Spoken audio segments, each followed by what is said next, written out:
taking both ones. That's a good way. Brilliant. So we're going to now move to our panel. We've got a brilliant panel of experts who are going to talk about wellbeing in the workplace. So I'm just going to start with asking each of the panelists to introduce themselves, tell us a little bit about what you do and why you're here talking about wellbeing in the workplace. So over to you, Alex. Thanks, Donna, and thank you everyone for organising this. I love looking out the windows, just reminding ourselves of this fantastic planet, looking at that sea. Amazing. I just wanted to start today with something that I learned last week at a speaking event that has really stayed with me, and I just thought I'd share it here in case anyone else would like to then extend that for future events. In that I am a middle-aged white woman with long dark hair. I have a black top on and I have dark trousers on. For those people who might be visually impaired but not want to share that, it's really important information for people to be able to start with accessibility at the front of their conversation. And it really struck me because not everybody shares their disabilities. Lots of them are invisible, and there's a high percentage of people that do hide some of those things. So I just wanted to share and start that today from a speaker's perspective, because it's something I thought was really cool. So I'm going to carry on doing that with all my speaking events, so I encourage you all to do the same. Anyway, I'm Alex Bailey, I'm the CEO at Wellbeing French. My company, I founded it, it's a women-owned business set up 15 years ago.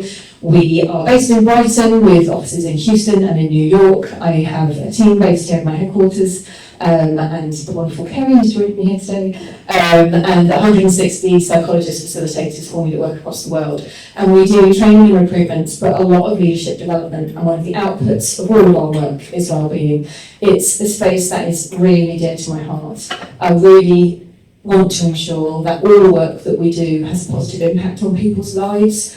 Our vision and mission statement is around humanising the world of work, and I think sometimes we forget actually that wellbeing is about just being human. It is a human need to be seen, to be heard, and to be valued. And so that is at the core and centre of all of our work around performance, inclusion, wellbeing, and I'd love to talk to you more about that. But that's why I'm here today, and thank you so much to Rockinghorse, my absolute fantastic favourite charity to support. So thank you to Rockinghorse and Emma. I'll pass on to James. Here you go. Yeah, thank you. I'm actually a 22-year-old, very good-looking Eastern European man. I thought that was a brilliant idea, by the way. I'm not taking this, I'm just adding humour. I set up a company in 2001 called Incorpora. Our mission was to create a happier and fitter workforce now for future generations. It grew to have 11 million employees using our scheme.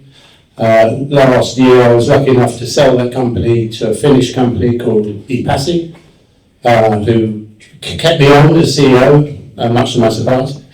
But I often find that people think because you run a wellbeing company or a fitness company that you're going to spend all day talking about the benefits of exercise or how you should live a healthier and fitter life. And I'm not going to do that. If I was going to do that, I would tell you about my grandmother, who, when she was 57 years old, started walking 8 miles a day. She's now 81 and we don't know where the hell she is. And that's me.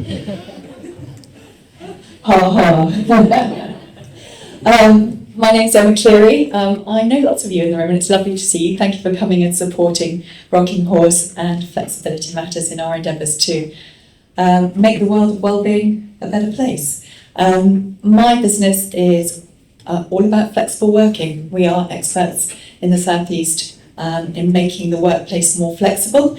You might think that that is easy these days, but actually in the 11 years that we've been championing, the whole world of work has changed, and it has its challenges still. But just to give you some context about why wellbeing is important to our business, when I started the company 11 years ago, flexibility really wasn't a thing. I remember going to a couple of networking groups and some CEOs actually just actively turning their back on me because they didn't want to talk about flexible working because it didn't figure in their businesses. And boy, how has the world of work changed. But from a sort of personal point of view, I've been at home with my kids for 10 years and I really needed to get back to my career. And there was nothing in media in Brighton that I could get into. So I was going to have to get on the train and go back to commuting to London to have a meaningful career because there was no flex. And standing on the school gates with lots of my peers and parents, they were all moaning about the fact that there was no flexible working option for them. And what could we do about it? How could we change the world of work? How could we make the world a better place for ourselves, mentally and physically, because there wasn't an option of meaningful career roles in Sussex. And at that point I was thinking about starting a charity, and I was like, no, I'm going to start a business that's going to help people like me with their mental and physical health and well-being and get them all back into meaningful career roles. And those roles started very small and have become bigger and bigger, and the companies that I work with have become more and more cognizant of the fact that flexible working really is a thing, and that they need to embrace people of all types and with all directions so that they can make their workplaces happier and more resilient. So that's why I'm here, obviously working with Rockinghorse, because wellness, as we know, is absolutely central to everyone's lives. So thank you for coming. Thank you very much. My name is Lawrence Howard. I'm from a company called Thriver. I'm the CEO, and we help people with neurodiversities in the workplace. And it's really interesting about Alex earlier on saying about describing yourself, because these things are invisible to people, and yet people with neurodiversities often have many abilities. Whereas at school it tends to be talked about as disability, and disability is very contextual. Yeah, there's a thing which I often repeat to people, which is, do you judge a fish by its ability to climb a tree? And, when you have an area of difficulty in one area, it often gives you real exceptional abilities in other areas. And if you look at people on the neurodiverse spectrum, you'll say they've got a very spiky profile. And when they're good, they're unbelievably good. And when they're not so good, they just need some support. And if you can support them effectively, then their true abilities can really shine. And so this leans in very much into the sort of well-being in the workplace, because so often, people are trying to be something that they're not. They're trying to adopt a persona of something that's different. But actually, if you can come to work and be your authentic self, you can be open. And when you're experiencing any kind of difficulties, the sooner they're dealt with, the better it is for everyone. And also, by being able to feel confident and open in the workplace, your colleagues will say, yeah, I suffer from that as well. And it just makes it overall a much better environment to work in. And businesses are recognising the importance of this, because the world of work is changing massively. And people with neurodiversities often have the most natural abilities to survive really well in the 21st century and take those businesses forwards. So that's why I'm here today, really, to talk about wellbeing in the workplace, what we do, and so on. So thank you very much. Hi, I'm Wendy Reid. I'm actually here on behalf of Medalist today, but we work very closely with them. We're a consultancy business that works with businesses and deals with their HR. So leading on to everything everyone said on the panel, really, we are, I think, seen generally or prehistorically as the people police, but actually our role is becoming more mixed and getting involved in more how people are. My personal way of looking at how we work and what we want to do with the employees within the businesses that we work with is helping them to love what they do. If they love what they do and they're embraced in that, then we tend to find that actually we get much more out of them and people enjoy being where they are, which at the end of the day, we're at work more than we're anywhere else, depending on what your flexible working is, obviously. I know we'll get into that later. But it does mean that actually if we can engage that core of what people really like to do and where their skills are, and also just where their interests are and where their passions are, it's really important, and it kind of means we can then support them throughout their journey. So so I'm here from the people within the workplace from kind of helping support that. Brilliant, thank you so much. And in keeping with Alex's introduction, I'm a white woman, I'm middle-aged, and I have brown, grey and purple hair. So the second question is, why is wellbeing so fundamentally important to your business? That's not in there. Thanks, Donna. Why is wellbeing so important to my workplace? Well, when you are selling wellbeing as an output, you have to live and breathe what you're talking about with people that you work with all the time. And so otherwise you're not being very authentic. Brands are precious and delicate and can be destroyed very easily by you not behaving the way you actually demonstrate yourselves out there in the world. And that is something I take really seriously. We chose to work in Brighton and set up our business here. It's all bootstrapped from nothing, by the way, no investment, no shareholders. So utter freedom as a women-owned business to choose what I did with my company. And we chose Brighton because it's one of the most inclusive and creative cities in the UK, and I'm sure many of you will agree with me on that. I've grown up and lived in 42 different places in 46 years, including many times out of the country. So for me to choose somewhere to stay and raise my children was really important to me. And what that means is actually, I think we've attracted people into our team, our core team here in Brighton, who really care passionately, not just about wellbeing, but about inclusion, about accessibility, about creating a really human culture that we embody and we focus on internally, that our clients and our partners and our suppliers can all feel with us, and they do, and we get feedback that people really love working with us because of that piece. And we get invited onto all kinds of opportunities as a diverse supplier because actually inclusion and wellbeing is woven through everything that we do. And that really matters, and it's going to matter more, which is why we see companies like B Corp out there trying to get people to sign up to, not ESG aspects, the social value of organisations, where organisations are being held to higher standards, not just by employees coming in, but by the customers and their clients and their partners and suppliers. We all need to stand up and do everything we can to support the world to be sustainable, and that's what I'm going to be talking about more in line with wellbeing. But that's why it's so important to me. It's a reflection of who you are, your brand, and everything you stand for, and obviously it's a large part of my own identity too. So it's very important, and we do that by using all of our own content internally in our team regularly, keeping really clear communication, making sure everyone has a voice, that people are heard, seen, valued and respected for who they are on a daily basis, as well as all the lovely kind of wellness benefits that we offer as well to people. So that's why it's important. Can we be quick and just say ditto? I think that, as you say, if you promote wellbeing, and if that's the job you have as a company, you obviously have to live and breathe as well. And that comes in many different forms. I actually learned the power of wellbeing when I was in the hotel industry.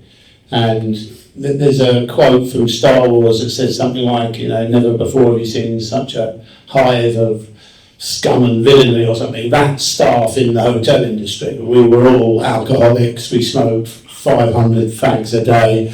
We worked the most ridiculous hours known to man. We partied harder than anyone else in the world, and we got paid £2 an hour for the pleasure.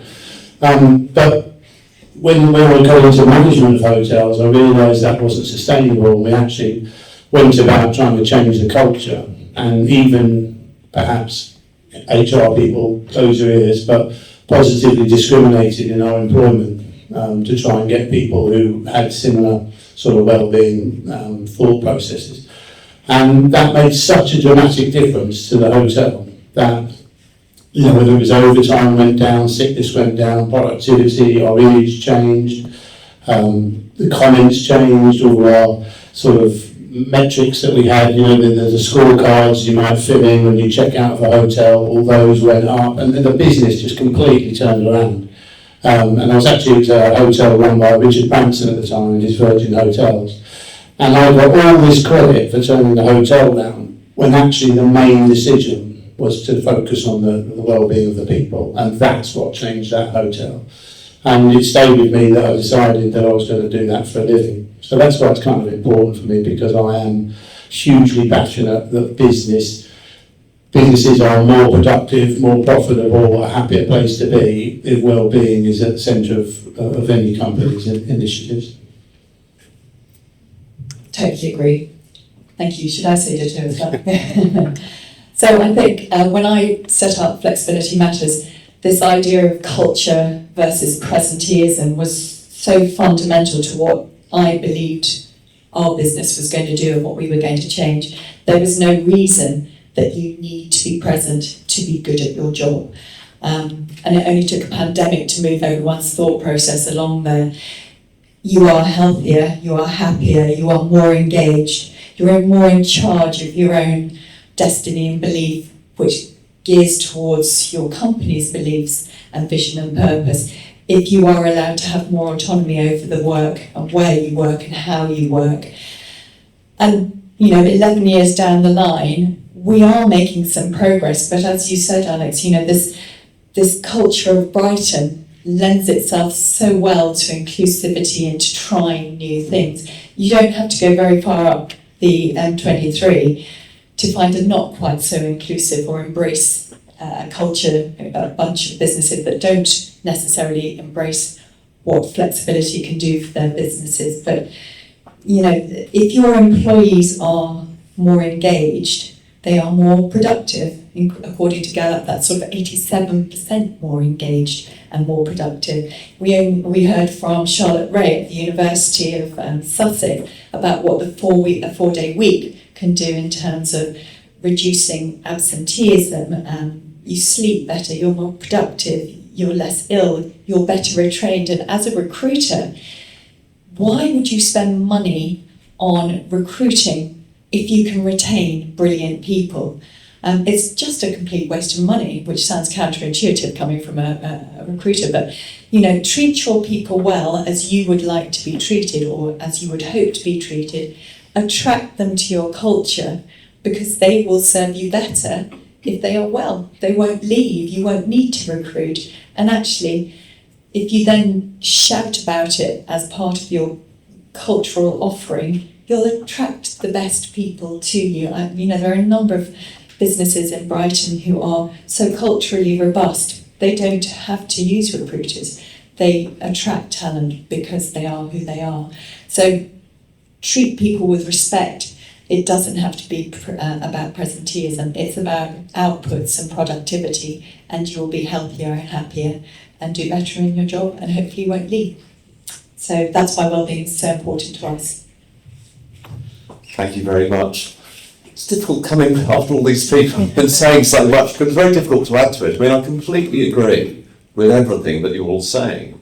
For me, at the end of the day, what I just find in life, a thing that I've learnt over time, is that doing the right thing and being good outshines bad in the end. Yeah. And well-being in the workplace is a really important thing. It is the right thing to do. And at the end of the day, really it creating a harmonious workplace where people are helpful and supportive and respectful. It reduces sickness and absenteeism. There's so much sickness which is reported as, they're saying bad back or whatever, but it's actually stress related to many different things. And that's hugely costly to a business. And when people are off, it creates more stress on the others that are picking up the pieces while they're not there. Turnover of staff is also really costly, not just in terms of actually, recruitment and so on, but once again, the stress it puts on the other staff, which reduces morale. And also what they've learned then goes elsewhere and you've got to train up new people. So by creating a happy, harmonious work environment and promoting that and encouraging that is just a really good thing to do that ripples through everything. So that's really all I have to say on that. And agree with everything that everyone else has been saying, so thank you. Now I've got to follow that. As the HR person. I agree. For us, we're all about people in the workplace. If it's an inclusive workplace that allows people to be themselves, then well-being looks after itself. Obviously, there's lots of things we have to do to make sure well-being is in the right place in the first place. The biggest thing for us at the moment is burnout, is people off sick, is people not being able to do their job because they're stressing. Probably half of that is down to things outside of work. It's not due to the workplace environment, but if the environment within the workplace allows support and safety for those in the team, then that's great. I echo everything everyone else has said really with regards to generally wellbeing retains people, engages people. I think we're all humans, we need to belong. I think flexible working is amazing, but I also think it can be quite lonely for some people. So it's about making sure that you've got that. You know, you're working from home and all you see is somebody on Teams for the morning, or you don't have that. We've got quite a lot of tech companies that we work with. Coders will sit in a dark room all day long, maybe with their headphones on, haven't spoken to anybody for a whole week. So just having that ability to be able to reach out and make sure they're okay is really important. So yeah, all of that, depending on what it is, obviously the coder in a dark room doesn't necessarily want to speak to people, that's why they're taking that job, but it's making sure that actually everybody has got what they need within that working environment so that they feel safe, secure, and they can get on with their lives the way they want to, and part of that is doing well in the workplace. Brilliant, thank you. So we've heard a little bit about why it's so important, and we're really lucky to have Alex here to talk about a bit about the future of wellbeing. What's the future of wellbeing, and how can we ensure that wellbeing stays as a central tenet to your business when things are getting really tough? Yeah, it's a really big question at the moment, and I have got a couple of slides here to share, which really focuses in on that kind of next stage ranking of sustainability. I'm sure there's many people in the room here that work in space of wellbeing that have noticed that there's been quite a downturn in the take-up of wellbeing benefits in the last year by organisations. We're seeing organisations that are impacted by the recession, right-sizing and downsizing their businesses, making huge redundancies, cutting wellbeing functions from the top internally, and reducing benefits massively post-pandemic. And I think there's a real problem at the moment around the wellbeing word. It's been seen as a little bit of a bad word in some organisations, where businesses are trying to commercially focus on profit and ensuring that in this competitive marketplace, particularly with the rise of tech and AI, that people and organisations are able to compete in the future of work, and every penny is being scrutinised. And that's where I think there's a danger and there's a risk that wellbeing kind of gets swept away almost. But what I'm seeing is this huge shift to organisations actually doing something really interesting, which is where they're stepping it up into something bigger. And I think that's a really great step for organisations. Rather than losing wellbeing, it seems to be being blended across lots of different areas of HR and people experience in organisations. And now also people are talking about the importance of human sustainability in organisations. And that raises the game completely. It moves us to a space that says that to allow humans to be human and to continue to sustain being human, we have to focus on well-being. We have to take people's mental health and their physical health, their financial health. We have to take that into consideration because of the rates of burnout, because of the way people are, dropping out of careers. Once someone's been through burnout, I'm sure you probably all know someone who has, they rarely go back into the same career again because it triggers so much of what caused the downturn in their health. And so we need to really think about how we can support people to be well in work continuously and sustainably, and be flexible to the challenges that they face on a regular basis. I was talking to someone earlier about the fact that in any one team, you're going to have someone who's going through a life challenge. And so we have to think more about team sustainability. How can we all work in teams where we're normally carrying at least one person? When I say at least one person, I mean it. There's probably a few. We're carrying them because they've got something big that they're handling or getting on with outside of work that is really affecting their ability to be themselves. So taking a team wellbeing and a team resilience focus is much more sustainable, not just to performance, but to people to be able to remain in work and to remain being able to be seen, valued, heard and respected for their contribution. Like I said, people have got so much to give. They need the right conditions to be able to do that. And so I've highlighted a few points here about what I feel that organisations are asking of their people, certainly being asked for more efficiency and more profit with less. Some organisations, I know one organisation has a strategy on the wall that says, do more with less. As you walk through the door, imagine how that might make you feel in terms of onboarding into your new role. Wow, this is going to be a challenge, isn't it? Opportunities for AI to assist us rather than to burden us. I think there is, there's a lot of people out there, the early adopters, experimenting with AI, trying to see what it can do for their organisation. And the sensationalist media headlines saying how AI is going to take over so many jobs, just as fear-mongering to people who haven't adopted it yet, or haven't tried it out in their workplace. And yet there's a huge opportunity when we put on that human sustainability lens of keeping people in work, is the ability to use AI to assist us to be in that space. How can AI do the heavy load? How can it take off the hard work that we do, particularly around things like research? You can get so much out of research, you can get so much creative blogs, articles, marketing, content created for your organisation. At a click of a fingers now. And all AI is just a bigger computer with more data that goes faster. It's, there's nothing more of it than that. And we need to recognise it and use it to help assist us so that we can be more well in the workplace. I'm seeing wellbeing benefits being reduced in organisations. Most organisations have kind of got their benefits sorted now, which again makes it quite challenging when you're selling wellbeing into organisations, because they're like, oh, we got that sorted, thank you, take that box. Well, it's about how can we continue the conversation to ensure that as wellbeing develops and evolves in terms of what it means in organisations with new generations coming through, that we're staying on top of what people need. So new generations care a lot about what we do to our planet. They've gone through school doing project after project around recycling, reusing and saving this planet, to be launched into a workplace where all the conversation about climate sits in an ESG department about some net zero targets and emissions. Where's the conversation at the onboarding stage, the recruitment stage, to say we care about the planet, what we're doing here? That matters to our wellbeing and our mental health. It's going to matter more to future generations. And that's the evolution of wellbeing that we need to be talking about. I mentioned here, and systemic changes required to prioritise human sustainability. One of the things that's come out of a lot of the conversations we're having with organisations across the world at the moment around this topic is that these are huge, big changes. To put human sustainability into a strategy at the top of the organisation is the only place that's going to have big impact.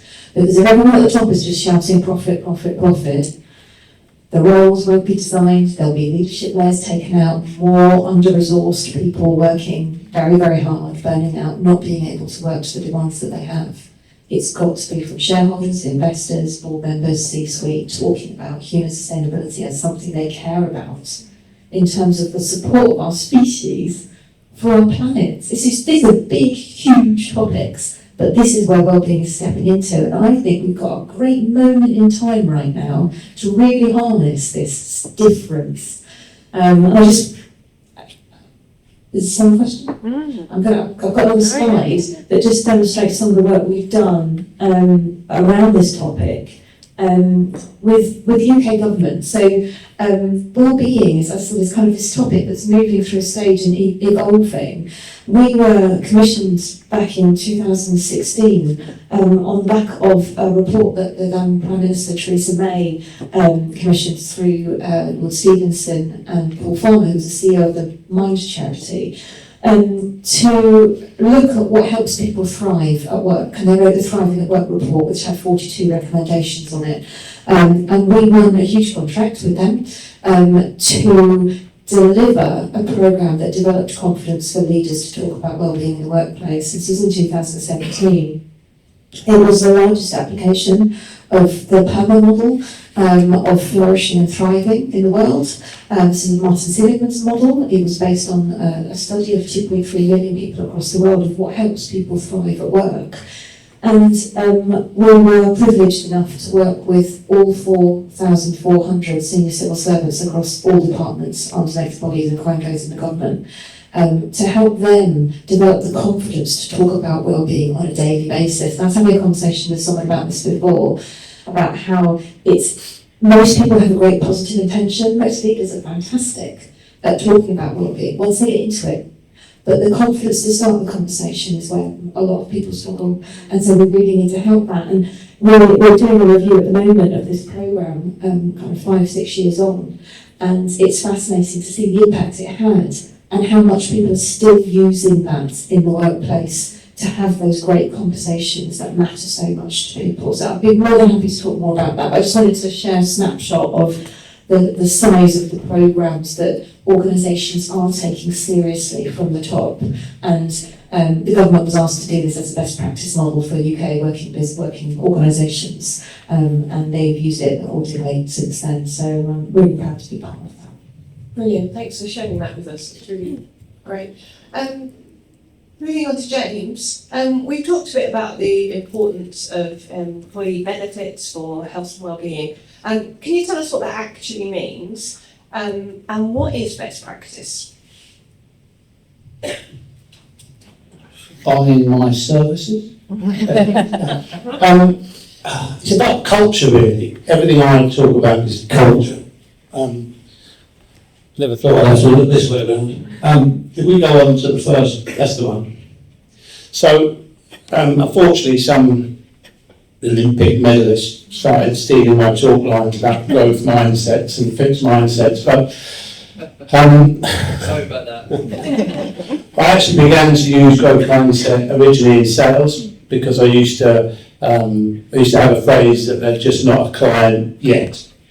And if a client said no, it was just because they hadn't yet decided to take my services. So as a sort of belief mindset, I would use not yet as my go-to sales rejection strategy. But as we go into sort of wellbeing, I still see that the same. The companies that don't have our services or don't adopt a wellness policy, I call them the undecided. And they're a dark group of people that I haven't yet persuaded to see the light and move everything. But there are some foundations that I have, what we have as a company, that we believe in, and these are, I think, the 4 core principles I believe in. And the first one is knowing that inactivity is the silent killer. Inactivity is the same as sedentary, it just depends which way you look at it. So a hairdresser who stands all day cutting hair is just as inactive to me as the person who sits at the desk all day, because they're not doing enough respiratory exercise to get themselves healthier and fitter. When we talk about people doing more exercise, we stand by the notion that the gym is the best place for an all-body workout. That doesn't mean Cheetah's gym down the road. It can be a yoga studio, an outdoor boot camp, any gym. It can even mean your home digital fitness solutions or a home gym. I'm just not in the position to say that I think walking the dog is just as good, and I'm not going to start selling pets. Or I can't go around telling people to go running. Go running on a Tuesday night down Hove Park. I just can't tell people to do that in HR corporate world. So we stand by the mission that the gym, so gym membership is something we do, but that's just one of the principles. Second one, can't see it. This is an old one of mine, the value that mental health and physical health are intrinsically linked.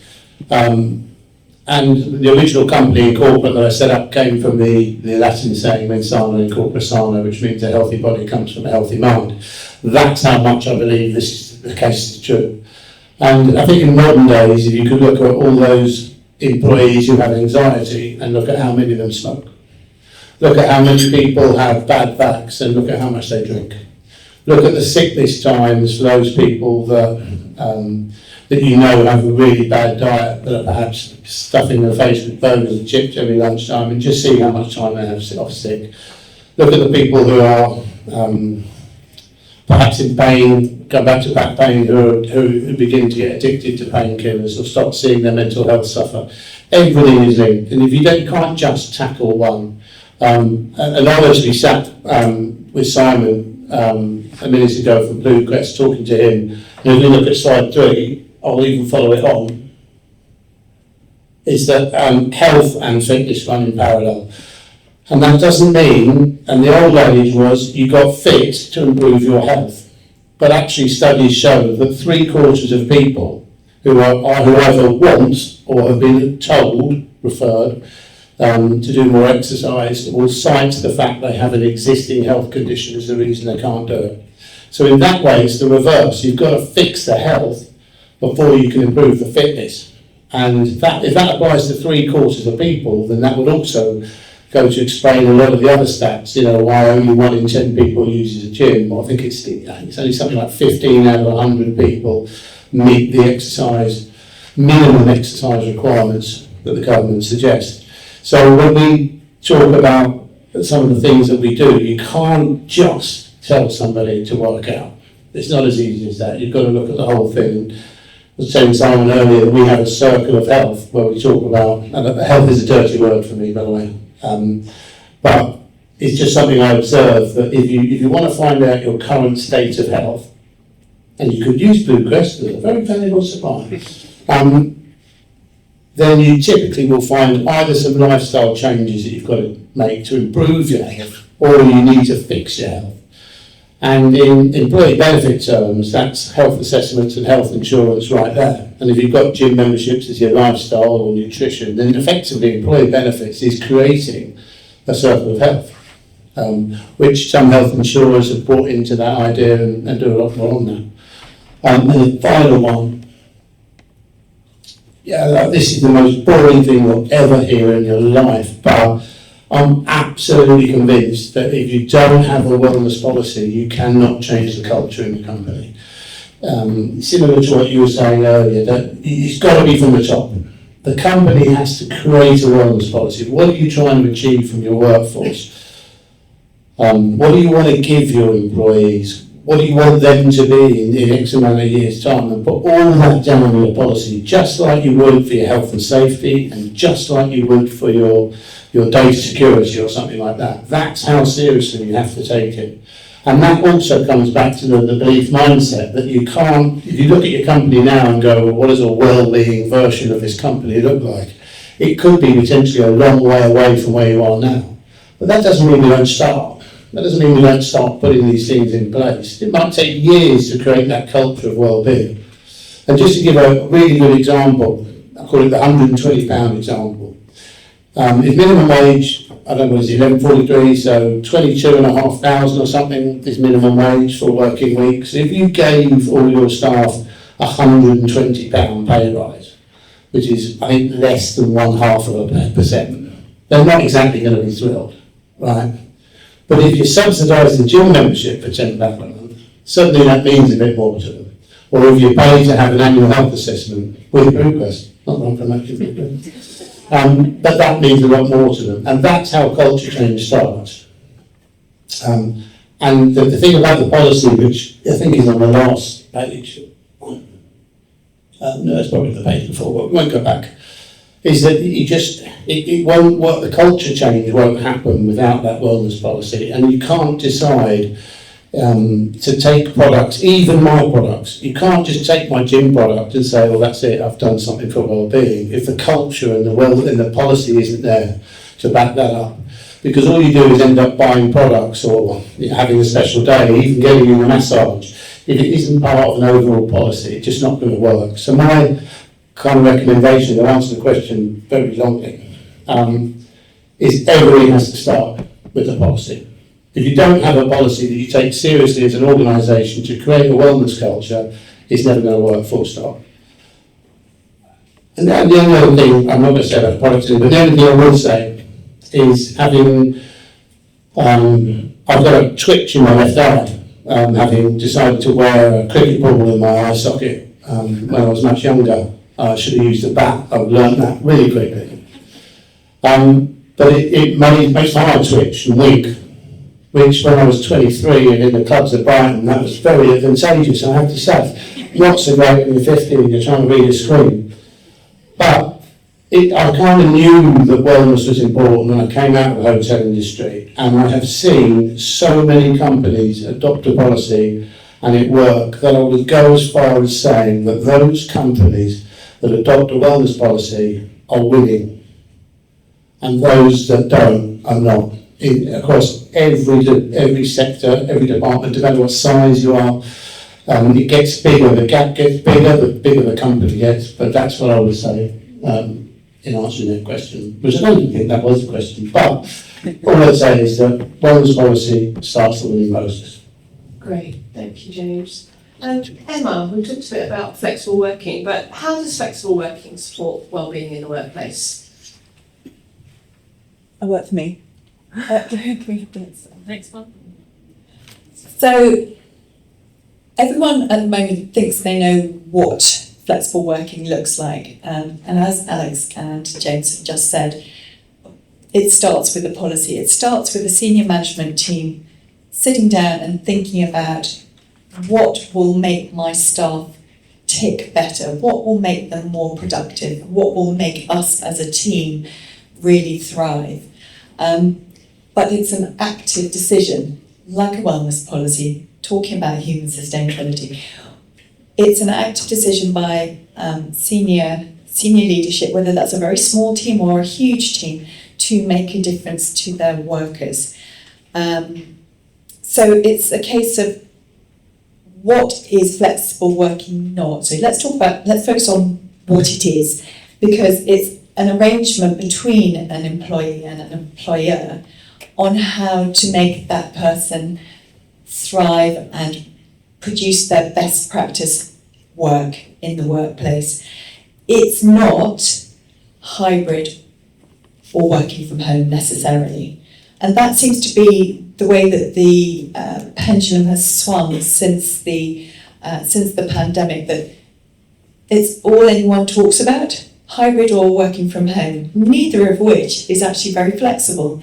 Working from home, the statistics are horrendous in terms of burnout, stress, isolation, loneliness, and getting ill, which is the last thing you want from someone, you were saying, sitting in their room, coding all day. It's not good for humankind to be isolated. It might be better for some people if they're introverted, that they do want more time on their own, but to be on your own all of the time is not human. On the flip side, everyone has so many other things going on in their lives that they need to balance, and we all talk about the work-life balance. It's this sort of idea of work and life being sympathetic to each other. Hybrid working is a good way and has certainly stepped the conversation about what flexibility actually is forward since the pandemic. But actually hybrid working, if you think about caring responsibilities, whether it's your aging parents or your kids, it doesn't work. The school day finishes for most people at 3:30. Working parents then have to dump all the stuff that they're doing at work, rush home, pick up their kids, and then go back to work again. That is not a very sympathetic way of working. Charlotte Ray talks about the 4-day week, which actually I think is misrepresented, because a 4-day week means you work 4 days. Again, not very flexible. However, if you're working 30 hours a week, which you work flexibly across the week or however works for your business, and you've had that discussion with your employer, then that can work much better. But again, it's a conversation, and I think the whole thing about flexible working, what it is and what it's not, all starts with a conversation. It starts with a senior management team who believe that this is a better and will keep their people more well, but it's also part of the culture. James has just talked very eloquently about culture. It's an active decision to make your workplace better. And if that's flexible, if that's about wellbeing benefits, if it's about sustainable growth of your people, then why, as a business owner, wouldn't you adopt some of those strategies? But it's very easy to talk about culture. What's actually really difficult is to make those changes. Once the senior management have made this decision and started modelling these best practices, what happens to the rest of their team then? Because it's very easy to say, oh yeah, we're brilliant at flexible working. I go home at, 2:00 on a Friday, and that's it. That again is not very flexible. What is it for each individual? Now, if you've got 5,000 people in your team, having a bespoke flexibility arrangement with each of those 5,000 people is quite tricky. So what works best for your team? And maybe you break it down into small teams and you have informal arrangements. The CIPD quotes that informal arrangements on flexibility actually work much better than things that are in contract. And let's face it, there are things that are going on in our lives that are not necessarily static. As a 50-something-year-old woman, menopause has taken me by storm, and I know that I have to work flexibly because I actually didn't sleep very well for about 5 years. So that would have been a reasonable adjustment to my working life if I was working in a bigger team. But also if you have special needs, or you have additional needs, or you have neurodiverse needs, or you are simply going through a bad time in your life, why would you not have that conversation with your line manager about how flexibility could help you at this moment in time? It doesn't need to be a contractual thing. It can be a very loose arrangement. I think some of the bigger companies who allowed their workforce to go home and stay at home are now having really tough times getting people back into work, because they put things into contract and now they're going to have to unravel those contracts, which is a much more difficult thing to do. So I would suggest that if any actions are taken away from today about flexible working, it's all about trust. It's all about having those conversations. If you have that trust and that conversation with your people, you'll get a lot more out of them. They will be more well in the long run because they feel trusted, they have some autonomy over their lifestyle, and they will work better for you. I know that my most impressive bosses have been people who I really, really rate and have modelled great behaviours and have allowed me to thrive. But most of it's come from great communication. And if the communication from the top trickles all the way down through an organisation, people will thrive and will be more productive, they'll be more well, and they will be better retained. So I think this idea of flexible working has still got a long way to go. I think the best companies and the best practice in best companies is the conversation, the trust, the belief that humans really want to do the best that they can for your organisation. But you do have to start at the top, and you do have to have those conversations. And having that cultural conversation is difficult. I'm sure, Wendy, you spend a lot of time talking about what a business culture is. If you've done nothing else in your businesses, I would encourage you to go back and do a cultural audit. Ask your people, what's important to you about my company? What's important to you about the way you work? What would make your working life better? What would make you better in your work-life balance? What means more to you? Are you wanting to be more fit? Would you like to have more gym membership? Would you like to go for a walk along the seafront at lunchtime? Whatever it is, have you asked your people? Because you'll be absolutely blown away by what comes back to you. And from there, you can start to make small changes. You don't change a business culture in a day. You might make some wonderful plans in a day, but actually rolling out what it looks like is very hard. So one small step, ask your people, and then action it slowly. But do take on board what everyone who's working with you has to say, because it really will help you guide your business culture, and then your business will thrive. I think that answers the question. I hope. Thank you, Emma. Thank you so much. Oh, I didn't say, this is all, and it's not exhaustive, this is not all the ways that you can make a business flexible, but it's just some of them.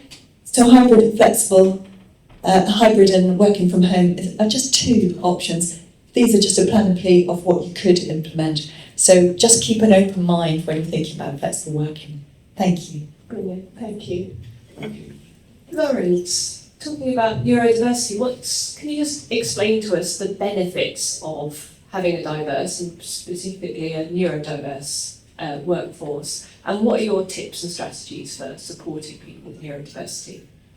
Okay, thank you. I think really, to start with, we just need to think about how the whole workplace is actually changing.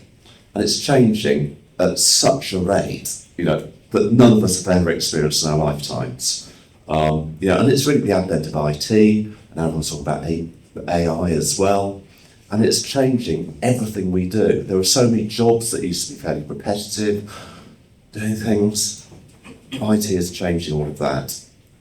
And this is having a massive impact in the workplace, and the types of roles that people are actually doing, and the type of expectations of them, and the changes and how they have to be more and more adaptable and flexible and develop skills that are transferable, or understand what skills they've got that are transferable into slightly different roles.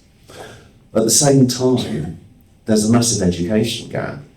And in the past, academic achievement would be a good indicator of certain employability. But the gap's getting greater. And the education system is focusing, I'm getting a little bit political here, but focusing more on sort of rote learning rather than actual understanding. And and the way the education system is working doesn't help support people who are neurodiverse. So, for example, if I just use stereotypes, and everyone is different, but it just helps illustrate the point. If someone's dyslexic, they have a slightly different way of thinking, which is their real advantage. But in school, it's squeezed out of them. And the schools will say, well, we need to improve the baseline, so you need to improve their literacy, so they can read and write better, etc., etc. So what happens is the dyslexic kids in school, they are finding it doesn't quite fit for them too well, and all their extra hours are spent on this awful reading and writing stuff, which they find difficult and actually don't enjoy. But if you start to actually look at what they're good at and really encourage that, how much more inspiring is that? How much more can they discover about themselves? And they will find themselves in jobs and vocations which support their strength, where literacy, for example, isn't so important. And if it is holding them back, they'll be motivated to actually look at it. And it's just changing things around in a different way. Moving on to what employers need to do is they have to manage this, because academic achievement particularly for early careers people, isn't really an obvious indicator. And yet they've got staff with a huge cross-section of different types of people, and many of them are on the neurodiverse spectrum, don't fully understand it. And it's a case of being able to get to know the team and understand them a lot better and pull out their strengths. And we've all talked here about getting to know your team a lot more and actually understanding them better. And it's the most vital, fundamental thing for all the different reasons that everyone's been saying. My particular area, it's about neurodiversity, because understanding them and understanding where their strengths are and where their difficulties are, and creating that openness really, really helps. I use an example of someone I met at a conference a few months ago now, and in very simple terms, he had a really senior role. He was a scientist, he was paying a huge amount what he did, but he had to submit a kind of weekly expenses. And because of his neurodiversity, he found that incredibly difficult. And what should take someone half an hour or maybe an hour was taking him 4, 5, 6 hours. And it was becoming a big cloud over him. Well, because he eventually opened up about this, they just brought in someone who could do that for him. It was a really simple admin job. It meant they got more hours out of him, but actually, he was just in a better place and he contributed more and more to the business. So, if I move on to the next slide, so there are many benefits to having a neurodiverse workforce. And you'll find, for some of the reasons and many more, because everyone is different, they are much more productive. All these points I've got up on the side have all been put together by the likes of KPMG and many others as well, Deloitte and so on. But the studies are that neurodiverse teams are 30% more productive. Companies that have an inclusive culture are 6 times more likely to be innovative and agile. And this is also that this comes out of having a diverse workforce. If you have a problem in life, you'll probably ask someone who's got a fair amount of experience in life to give you some advice. So you listen to what they say, and you think about it, and you maybe put in your own perspective, and then you work out a solution. Well, actually, by having a diverse workforce, you actually end up by having more intelligent teams, because they look at things from multiple angles. And instead of recruiting all the same people who all think in the same way, yes, it's very rewarding because we all agree with each other and isn't this wonderful, you want to hear the other sides of the story as well, because it gives you a more balanced view and helps decision making. So, organisations that bring neuro-inclusivity is one strand in it, but it's a really important strand because people who are neurodiverse do think differently. You know, and they'll often think of the bigger picture. They'll be great critical thinkers. They'll be innovative. I mean, you look at the most successful people in the world, in almost every sector, and they're all on the spectrum. You know, but I mean, Bill Gates, for example, at Microsoft, he's neurodiverse. Richard Branson talks about it quite a lot. Steve Jobs, you know, once again, on the neurodiverse spectrum. Albert Einstein, Muhammad Ali in sports, you know, it's totally disproportionate to the people of the population. And the benefits of having these people on your workforce and supporting them is just massive. And it actually, you know, helps the bottom line as well. Organisations that actively promote an inclusive environment report 19% higher revenue. 63% of businesses have taken action to create a neuro-inclusive organisation say they've seen a positive impact on employee wellbeing. And we've been talking obviously about that today because that is the subject. But it really does have a big impact. So if we move on to the next slide. So why wellbeing matters? Well, it's about productivity. When inclusive practices are clearly communicated and embedded, employers can perform their tasks more efficiently because there's less stress. They're not worrying about things so much. They can be their authentic themselves and get on with things. And belonging, you know, having a sense of belonging, you know, it turns your occupation into being like part of another family. And inclusive practices signal to neurodivergent employees that their experiences and perspectives are understood and respected, and it fosters a sense of belonging. And by bringing in their perspectives, it helps with all the other things I've just been talking about. Psychological safety, once again, you know, certain things are really obvious to anyone. You know, if you're in a wheelchair and you go into a room, people can see that you're in a wheelchair, but if you're neurodiverse, no one knows about it. And it's up to you to be able to feel confident, to be able to disclose that.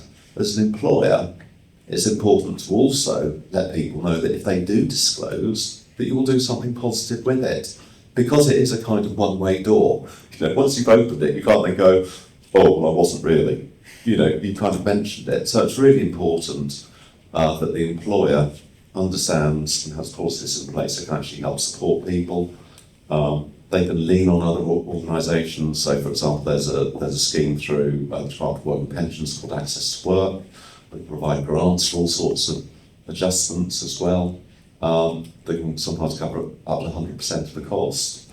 Or because that scheme can be quite slow, you can go to people like ourselves that can actually help you through the whole process as well. But psychological safety, to enable people to actually disclose about their neurodiversities is just a really important step. And employee wellbeing, you know, the ability to bring your authentic self to the workplace without the need for masking, it just increases overall employee wellbeing. So that's really what I had to say on the matter. But, you know, the world of work is changing. People who are neurodiverse, because of their spiky profile, when they're good, they're exceptionally good. Where they have other areas that are a bit more challenging, they need some support.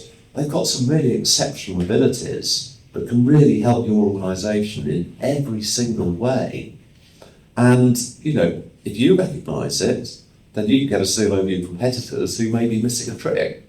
So, you know, if you'd like to... That's a way to finish. That sounds like, yeah, thank you very much, Lawrence. Thank you. We'll take that as a natural break. And finally, on to our last speaker, Wendy. I just wanted to ask you about creating HR best practice and how we stay on the right side of HR law when we're talking about wellbeing in the workplace. So policies and procedure. The most boring part of HR in my book, but very, very needed in business. I think everybody on the panel has mentioned how important it is to let people know guidelines, rules, regulations. We need it, and some people really need it. They need to be able to see it written down so they can follow piece by piece. But also, I think as part of HR, as part of the people, we're there to make sure that people understand what those rules, processes, and procedures are and why they're in place. So I think a lot of the work we do is about how we communicate. We work with a lot of companies that have a 260-page handbook that's filed somewhere online, that people can look at whenever they want. It's easily accessible, and of course you've read it cover to cover, and they have a tick box to say you've read it, so that if anyone says, oh, I didn't know that, you look at the tick box and say, well, you've read it, so obviously that's fine, you know what you're talking about. But it's about getting them to understand actually the stuff in there is useful. It means if they do have any questions about anything, they've got somewhere that they can go to. But actually, if they don't want to read a 200 however many page handbook, you can just talk about it. I think it's we get a lot of managers that worry that they're saying the wrong things, or they might not be following process. And if they don't follow process, there's going to be a massive legal battle at the end of it, and there's going to be problems, and they just don't want to deal with it. So rather than dealing with it, they just don't say anything.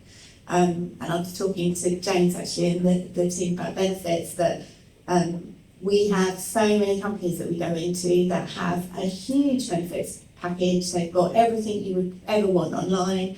I think every single company's got a million vouchers you can use, you know, discount here, there, and everywhere online. They've all got gym membership. They've all got, some of them have got free massages. The list is endless of the wellness stuff that they have. But they really either don't have time, don't see the benefit of it, or no one's really explained it to them. So policy and procedure are really, really important, but it's about getting down to kind of explain the comms around it and explaining what those policies mean. As an example of that, I had a company this week actually that I've sat with and went through their benefits with them. They have a massage therapy spa next door to them. They all can get a free massage every week. 2 people have used it. It's a company of nearly 200 people. So I obviously took them up on that as a little tester, but it's next door. They just didn't know it was there. And actually now they know, they've got it in their, you know, to do on their calendar. For those, massage is not for everybody. Massage people at the back, we love you. But it's it's not for everybody. But whatever the benefit is that is useful for that person for wellbeing. The other thing you mentioned was about culture. Culture for me is the key thing. One of the key things we get with businesses all the time is they'll say, can you come in and sort out our culture, tell us what we should be doing. Culture is not something we can sort. Culture is what it is. So actually it's all about building that culture and kind of being in a space that you use your team from a perspective of being totally inclusive with them. You find out what works for them, you find out what they need, you find out how they tick, so that actually then what you need at the end of that, whether that's a product that you're making, whether it's an online piece of code, whether it's a fabric, piece of material, whether you're just a customer service person that needs to be in front of the customers and be able to work with them and smile with them and get the best out of them, your culture will help you build that. As part of the culture, policies and procedures are very important, but they're not the be all and end all. For me, it's about, and for everything that we do in HR, and actually most really good HR people out there, and there are some really good HR people, I'm all about collaboration, and I just think actually the more we're singing about it, the more important it becomes. It's then about finding what works. I'm very much, I know you mentioned work-life balance, I'm a life-life balance. If you love what you do, you fit it in and it works and it blends with your business and it blends with your work and it blends with all the problems that come up within that and kind of the struggles you have within your life.